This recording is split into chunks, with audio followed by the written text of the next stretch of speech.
So I'm going to talk about one of my favorite go-to plugins when I'm sent something that's not really close to a reference that somebody sends me. I'm sort of like fighting it, and I know for a fact how long it's going to take to get there, and a lot of tweaks. Now, when you get better at this and you understand what you're hearing and you're in a good monitoring environment, that's really easy to say, oh, this has got too much bass, or this has got too much mid, or this has got too much high end. But I think one of the greatest plugins out is the DSM version 3. It allows you to hear where you're at compared to other mixes. I think, number one, it's a great tool if you're trying to learn how to mix. I think it's a great tool if you're trying to learn how to master, because this is not a fix-all plugin. There's no such thing. But what it's going to allow you to do is to take a song. In this case, we took a really popular artist and we played it in. So now either the way to capture is to make an aux input and put that on the aux and like play it from your iPhone, or record it like a drum machine and bring it in. Or if you have like a 2-channel converter, you can route it in the box and play it off of YouTube or something. Not copyright infringed stuff, but you can actually input, and whatever you input into this plugin, you can actually capture. So in this case, we captured a song. So let me explain this. So if I mute this, if I input this, and let's say I go to,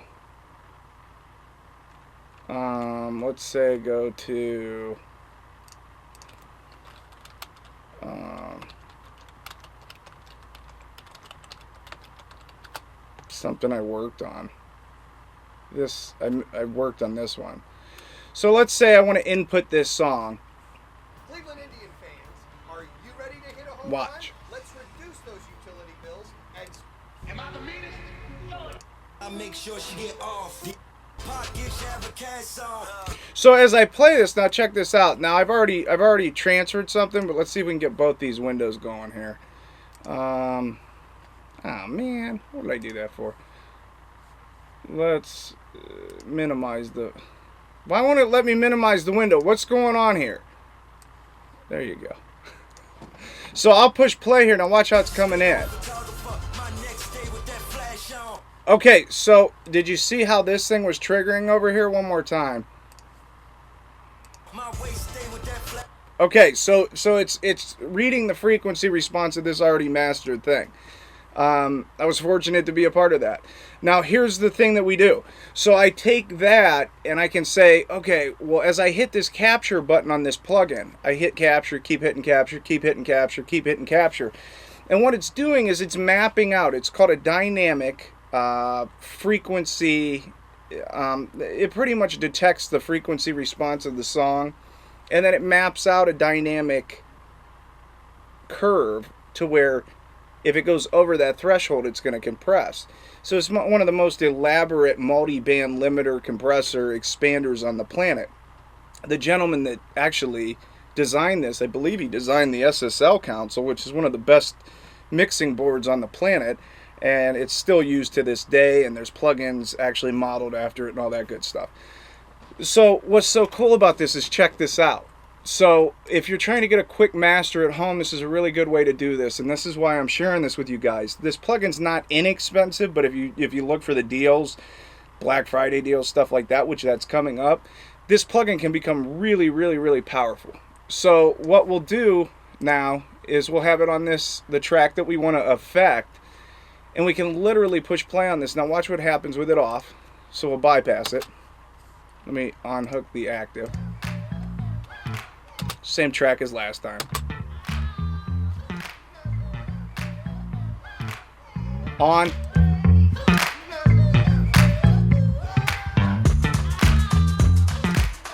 It's level match.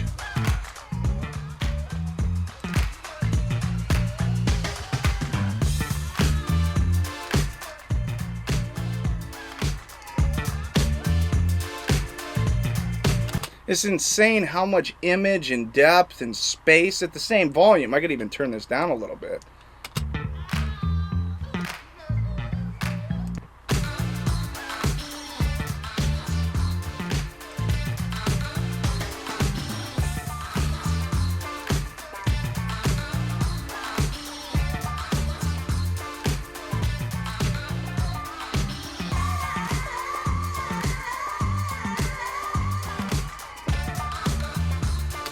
So really what that just did is it took the whole entire curve of the top. I'd have to ask Brainworks and the designer, but it seems like from 2K and up it really does that.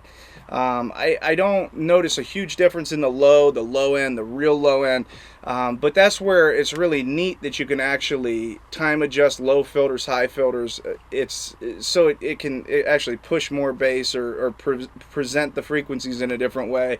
I don't know exactly what the heck that's doing, but I usually lift that and it gives it some low end or high end if I want to pull some out.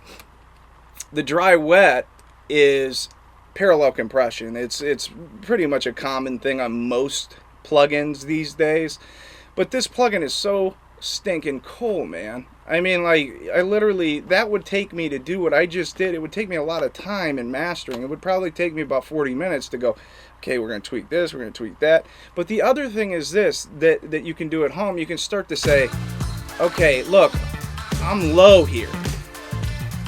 So something was going on with their frequencies where I'm low at this point. You see that?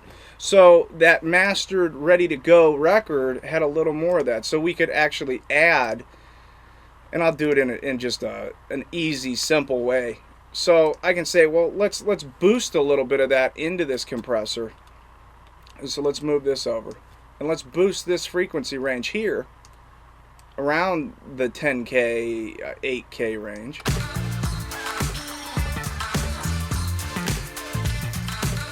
Let's make sure I'm hitting it. Yeah, I'm hitting it.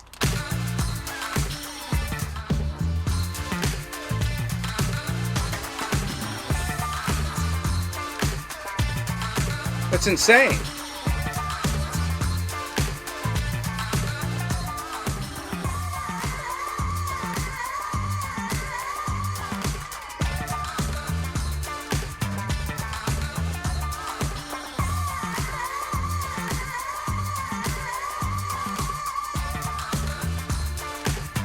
So you're telling me that literally I had to boost 6 dBs of the high end?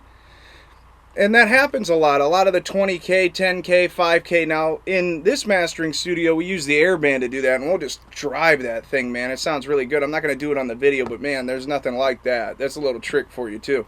Maybe I can do it with a plug-in. Yeah, check this out.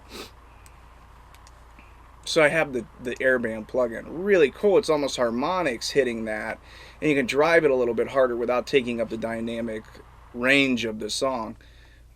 Check this out. So here's the same thing as in the rack there. So it's around 8K. Let's go to the 10K point. See that, how it lifts? Off.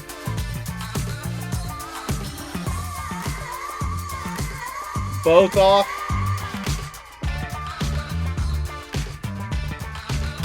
So what's the purpose of that? So a lot of times when you're using compressors like that, we want to gain it. So watch what happens when we gain the track, and then we'll end the video. But if I turn this on and actually give it gain, watch what happens.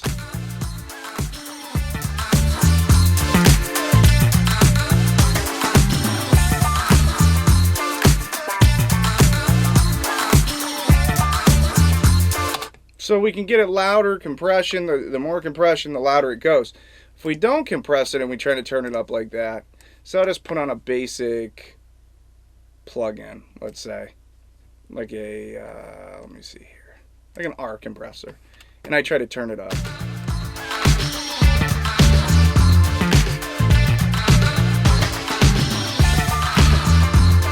Now onto this one. The R compressor does a good job.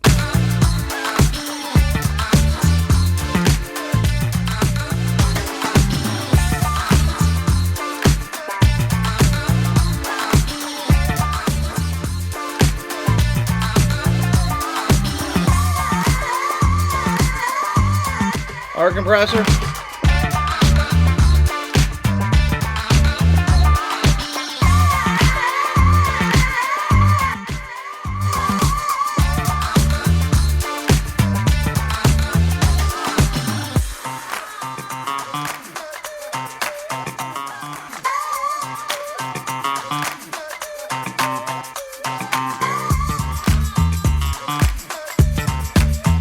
So I was trying to get the bass out to be fair to the R compressor. But listen to the top. The top totally changes. Watch this.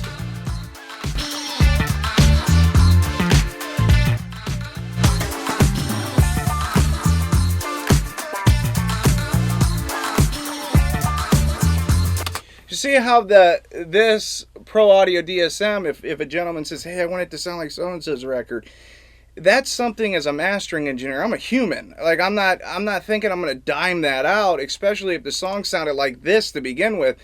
But that is something unique that you could say and experiment at home with and go, wow, man, I like what that did to my record. It sounded great, man. The top end, I can hear the cymbals, I can hear the percussive stuff, I can hear the hi-hats, I can hear all that stuff. And you start to realize you're making an executive sort of mixed decision just based on this plugin. You might, the only thing that I'm telling you on these plugins I'm showing, they are complex and you can actually over squeeze your stuff, okay? A lot of times, I'm giving you this advice if you're trying to master at home just to get a basic record. The things that you're getting at this mastering studios, you're inheriting sound quality from the devices that we're using. And we may use this in conjunction with it if we have to, but this is a really cool way to get somewhere quick at home to really go, you know what, this is what I'm looking for. How does this operate? Where's his high end? Where's his low end? How is his 2K sitting? How is his 4K or her 4K? Or what does that master got that mine doesn't? And this is a really cool way to learn. So that's the Pro Audio DSP DSM version 3. It's a cool plugin, and it's a really quick way to learn if you're in the ballpark of some of your favorite masters. So hopefully you enjoyed that. I did. I love this plugin. We had it in limiter mode. It can go into compressor mode. You can go into expansion mode. We'll get into that in a different. And it also has a sidechain as well. So you can actually gain a sidechain into it, detect the sidechain, maybe not affect the low end, and do that just like we talked about in the video I just put out. Pretty cool, right?